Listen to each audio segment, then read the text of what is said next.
When I was 14, I was living with my mom. She's schizophrenic. And one night, it was about 3 o'clock in the morning, my mom had put my mattress on fire.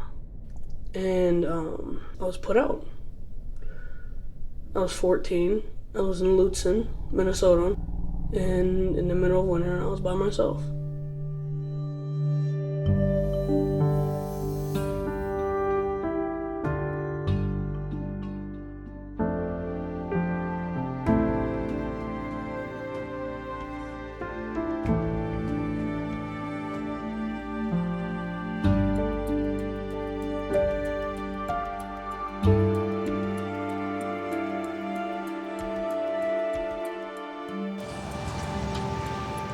Man, this weather's cold. I just hope everybody who is out on the street right now actually gets off the street.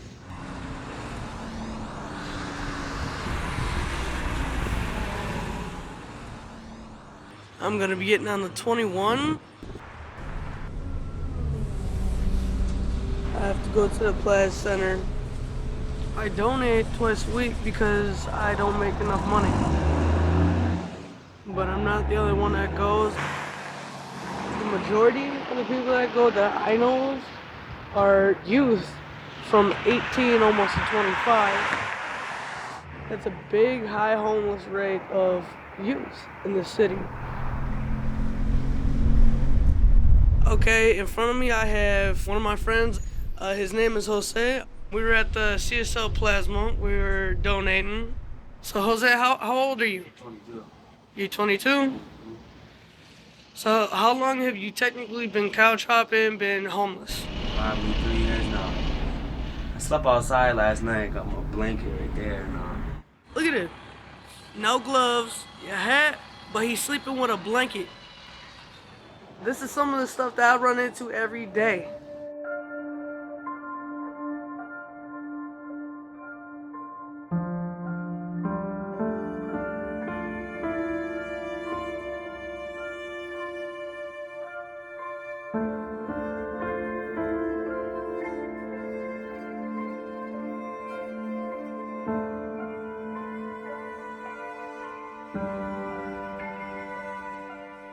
People end up homeless for many different reasons. A lot of times because there aren't resources in the households that they come from. Their families are dealing with extreme poverty or lack of resources. It can also be young people who are in and out of the foster care system. When I was 2 years old, my mother dropped me off at some random person's house. When I was 8 years old, I felt the need of leaving because I was being physically and emotionally abused. An immediate myth is that these kids have misbehaved, and that's why they aren't home. I ended up jumping out of my apartment window to get away from my dad. Older men had molested me while I was a child. I attempted suicide. I remember laying in the back seat of my parents' car as my dad rushed me to the hospital. And I didn't know it yet, but that was the last morning that I would wake up in my parents' house. A lot of it has to do with system failure of the foster care, of juvenile justice, failure of parents. It isn't simply young people run away. Young people do leave home.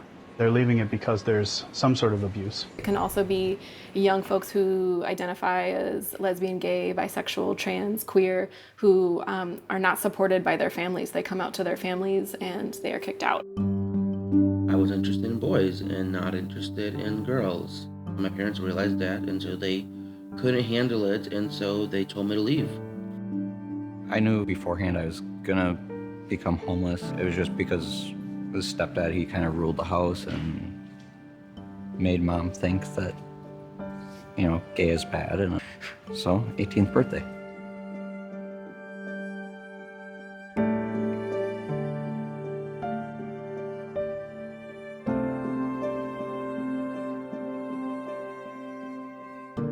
Another big myth is that homeless youth always look and appear to be dirty or hobo-ish. The truth about homeless youth is they look like, everyone else.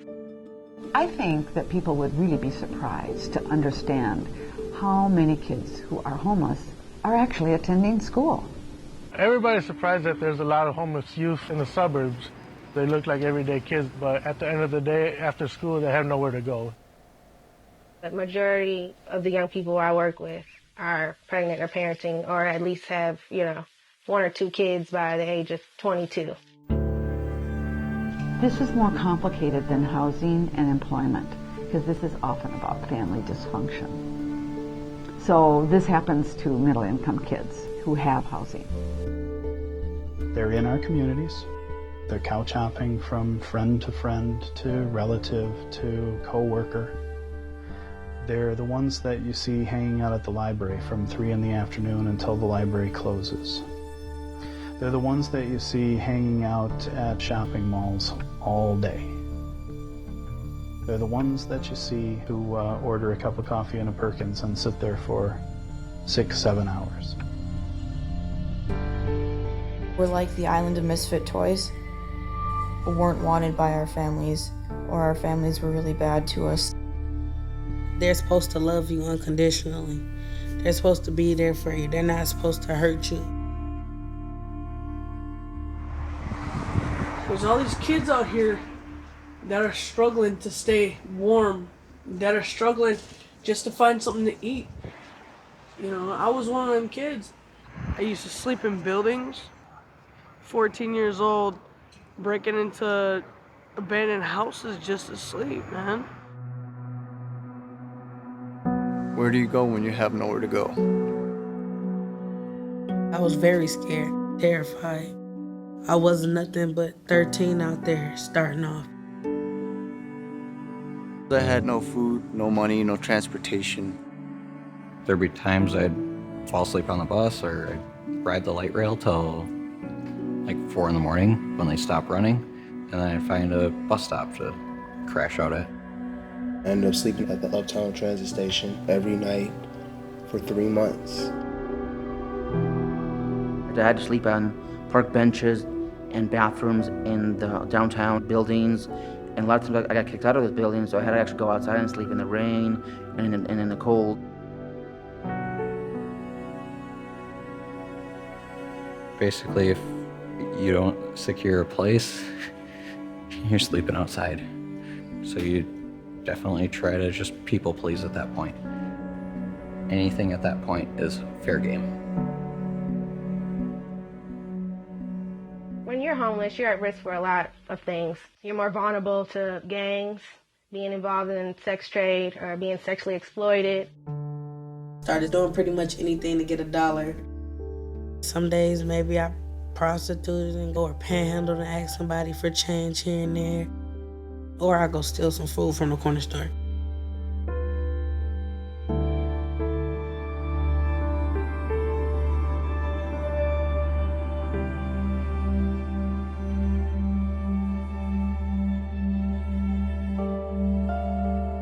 It's only a matter of time before you participate in survival sex. I know I did, just so I could get out of the cold.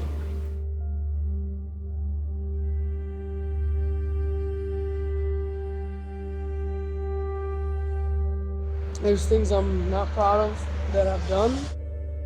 When I came down to Minneapolis, a little after my 18th birthday, I was hooked on methamphetamines. I was getting high. I was living out of my car, and I was losing my mind.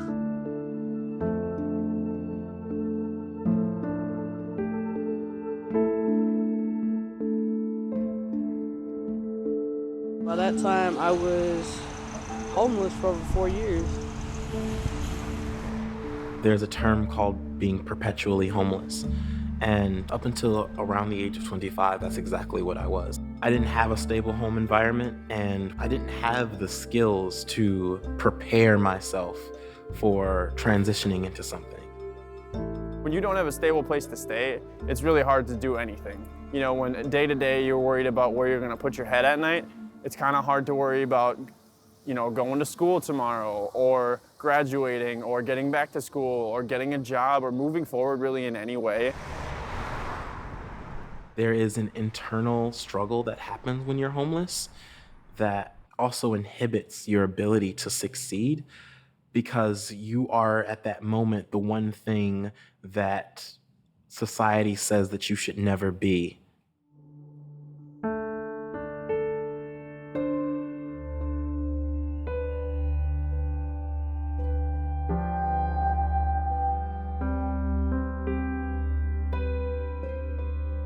I felt so invisible. I felt like a ghost. I felt like no one really cared. I literally was in a depression moments for very long periods of time. Got to the point where I just couldn't handle it anymore because nobody was willing to help me. I just wanted to give up on life, that I wanted to die. I thought it'd be better just to die and not go through this pain anymore being homeless.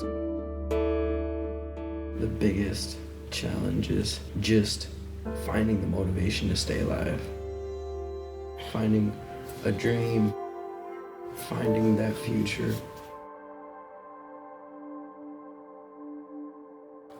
Hey guys, can we bug you really quick? Have you guys ever heard of Streetworks before?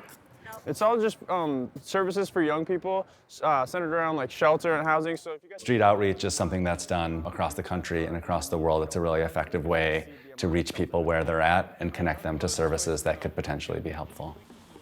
Our job as outreach workers is to go out and effectively triage their situation. Josh. KK, that's what you go by? Yeah. Cool. We all have hygiene supplies, safe sex supplies. We have like resource guides, as well as sometimes like transportation assistance stuff, gift cards. It depends on any given day and the outreach worker and what they like to carry. Here's some stuff. It's kind of shampoo. Here you go. Thank you. You're welcome. But we definitely try to keep it away from like a transactional interaction and more like a relational interaction. We got a food shelf. So it's all just free services. Yeah, it's pretty all right. And then we can go from there and then hopefully get some needs met along the way. Sometimes it just takes a while to come around, and sometimes people are just ready to get in the ring with us right away. Nice to meet you. Nice to meet you again. You too, Ken. If you ever want to do a shift at the food shop, we pay $30 for a shift. The reason I was hired initially was to make connections with transgender youth, especially young folks perhaps, having difficult times with that as far as how society deals with it. The fact that we're out late at night is kind of supposed to be a little bit of a safety net in that crisis, someone that they can call. Give that number a call, that'll get you in touch with an outreach worker like me, probably one of us. Or Jen Dean. More often than not, the amount of youth that are in need of shelter beds is going to exceed the amount of shelter beds that there are. We try to keep in our heads bus routes that go all night long and make sure that the young person feels comfortable maybe talking to the bus driver about the fact that they may be on that bus for a very long time. And you just kind of keep brainstorming with that young person and stay with them and be that person on their side, trying to help them figure out an option when it seems like there are none. You're good, man. What's difficult is people don't have a sense of self. Either there hasn't been like familial support, or they've just are in a situation where they're always just kicked all the time. So people don't have a sense that they're worth something. We're actually offering something that they can access, and that hopefully with some interaction between the two of us, they can realize at least once in a while, they too are amazing human beings.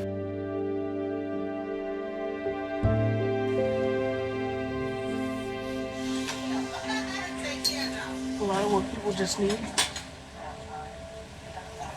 A lot of what the homeless just need is a chance.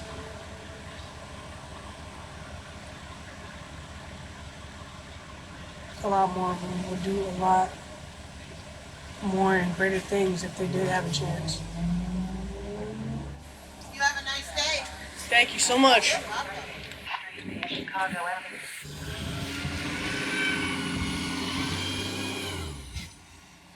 That's why I come. This is where I be at.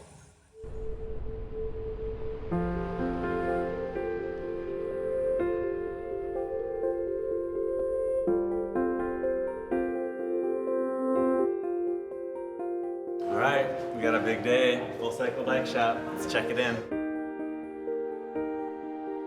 Full Cycle is a nonprofit bike shop. We work specifically with young folks age 23 and under who are experiencing homelessness.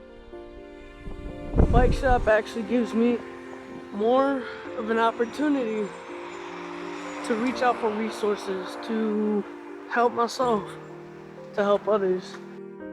What I was noticing as an outreach worker, after several years of doing street outreach, we got really good at getting young people off the streets and into more stable situations. What we weren't so good at is then providing them opportunities to exit those shelters and exit those systems and be truly independent.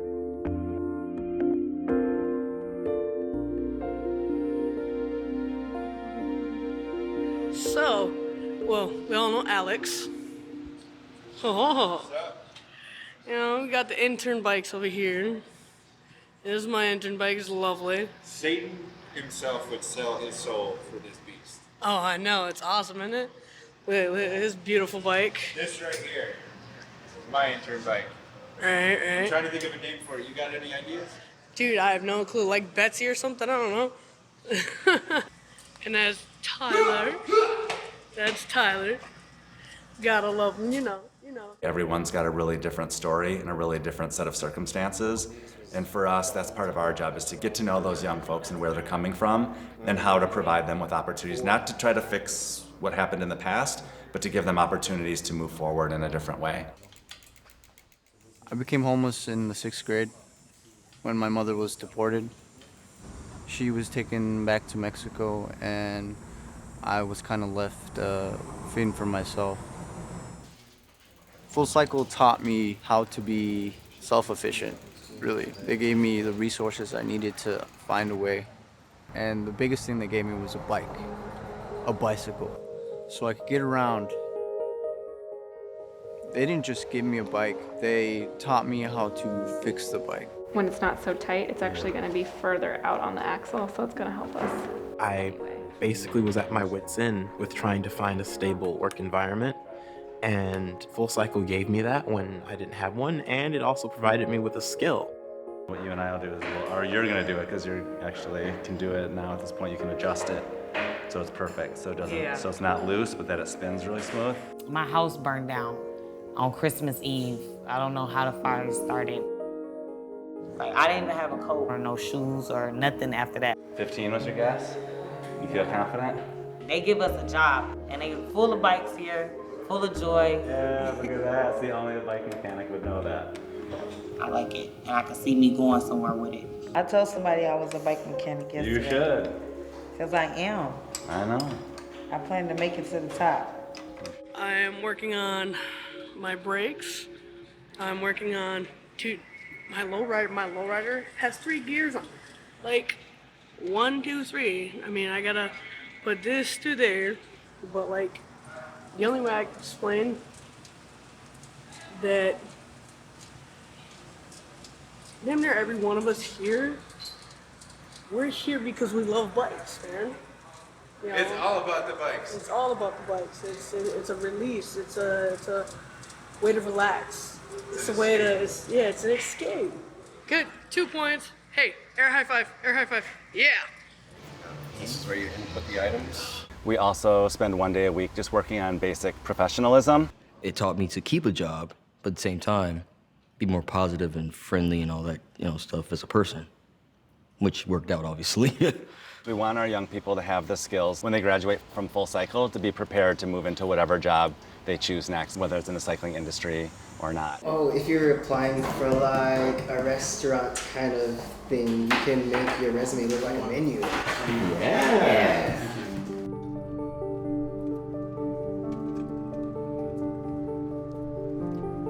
Full Cycle showed me what it's like to grow up. I don't think I could have done it without Full Cycle. I don't know if we can say that Full Cycle changes young people's lives, but young people's lives change when they have opportunities like Full Cycle. I think youth homelessness is a circumstance that will always exist just due to human nature. So in that regard, I don't think it's endable. I think through offering services and opportunities, it can be less painful and less devastating and more hopeful. I think the hope for me is that the community pays attention. If we continue to focus on education and employment, if you have those 2 things, you're probably not going to be in a homeless situation. These kids can be anything they want. Their potential is really unlimited. With our help, they cannot do this alone. Have a message out to the people that are, behind their TV screens and their, iPods and iPads and whichever else. It's real. The things that happen to these youth, to these kids, are real. Here in Minneapolis, here in Minnesota, it's everywhere.